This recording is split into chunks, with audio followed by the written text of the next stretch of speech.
आज हम बात करेंगे Kotak gold silver passive fund of fund के बारे में कि गोल्ड कोटक का जो नया एनएफ आया है, Kotak gold silver passive fund of fund. अब इस फंड को समझने से पहले आप समझ लीजिए पैसिव फंड क्या होता है। पैसिव फंड जो इंडेक्स के ऊपर चलते हैं, जो इंडेक्स का रिटर्न हो वही रिटर्न आपका पोर्टफोलियो का, ये वही रिटर्न आपके फंड का होता है। उसमें फंड मैनेजर तो होते हैं पर उनका इतना कुछ रोल नहीं होता है, वो सेम टू सेम जो इंडेक्स होता है उसको कॉपी कर लेते हैं, ठीक है। और ये फंड ऑफ फंड को समझना पड़ेगा आपको कि फंड ऑफ फंड क्या होता है कि कोई म्यूचुअल फंड किसी और म्यूचुअल फंड में इन्वेस्टमेंट करके आपका पोर्टफोलियो बनाता है। जैसे मुझे यूएस मार्केट में इन्वेस्टमेंट करना है तो मैं सीधा वहां का शेयर लेने से अच्छा है मैं वहां का जो म्यूचुअल फंड होगा मैं उसमें इन्वेस्टमेंट कर दूंगा, ठीक है। जैसे मुझे गोल्ड और सिल्वर के अंदर इन्वेस्टमेंट करना है तो मैं सीधा गोल्ड और सिल्वर लेने की जगह मैं जो उसके फंड ऑलरेडी चल रहे हैं या ईटीएफ चल रहे हैं उस ईटीएफ के अंदर इन्वेस्टमेंट करूंगा तो मेरा इन्वेस्टमेंट ऑलरेडी हो गया। इससे क्या होगा, लागत भी कम लगेगा, ठीक है। मैं डायरेक्ट जाके वहां पे इन्वेस्टमेंट करता हूँ, गोल्ड परचेस करता हूँ या सिल्वर परचेस करता हूँ, इससे अच्छा उसके जो ऑलरेडी फंड चल रहे हैं उस फंड के अंदर ही मैं इन्वेस्टमेंट कर देता हूँ, तो उसे फंड ऑफ फंड कहते हैं। जब एक फंड किसी और फंड के अंदर इन्वेस्टमेंट करे तो उसे फंड ऑफ फंड कहते हैं। उसी बेस के ऊपर ये फंड आया है, Kotak gold silver passive fund of fund, ठीक है। अब ये फंड क्यों महत्व है, इस फंड का आखिर लाने का उद्देश्य क्या है उसकी बात कर लेते हैं। तो कई लोग को है ना पोर्टफोलियो में डाइवर्सिफिकेशन चाहिए होता है, एक्चुअली डाइवर्सिफाई पोर्टफोलियो होना ही चाहिए।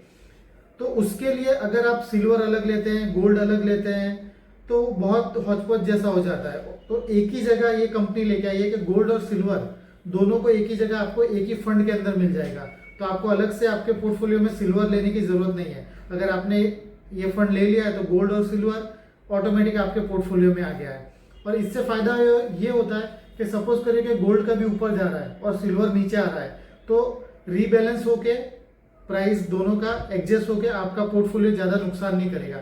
यह हो सकता है अभी जैसे सिल्वर का गोल्ड का भाव बहुत चढ़ गया है और गोल्ड यहाँ से नीचे आ रहा है, ठीक है, और सिल्वर ऊपर जा रहा है, तो इसकी वजह से भी आपका पोर्टफोलियो ज्यादा नेगेटिव नहीं जाएगा क्योंकि एक दूसरे को दोनों हैच करते रहेंगे।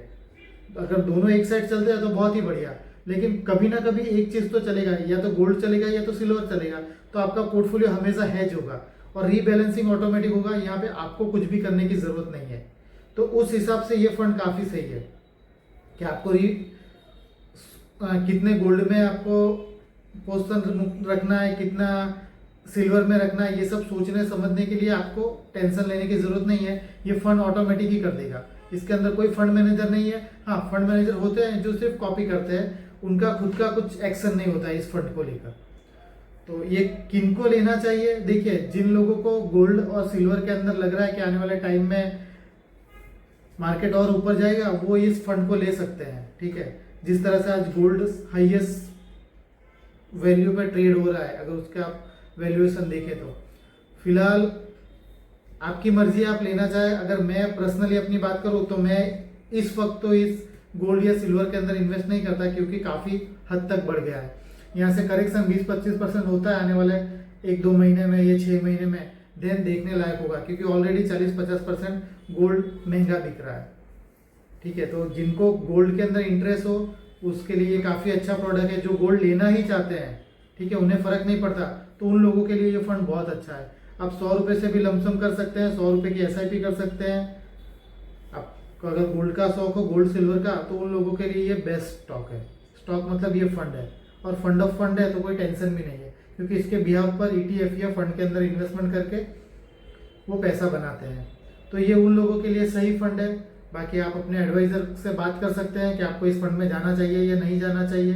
अगर आप हमारी राय लेते हैं तो हम पूरा पोर्टफोलियो देख के बता पाएंगे कि आपके पोर्टफोलियो में जगह है कि नहीं है। अगर होगा भी तो भी मेरे हिसाब से तो इस लेवल पे आप इसे अवॉइड करिए तो ही ठीक रहेगा। 6 महीने 1 साल के बाद अगर ये नीचे मिलता है फंड या गोल्ड या सिल्वर की वैल्यू घटती है, देन इन्वेस्टमेंट के लिए सही टाइम होगा। तो आज के वीडियो में इतना ही, थैंक यू।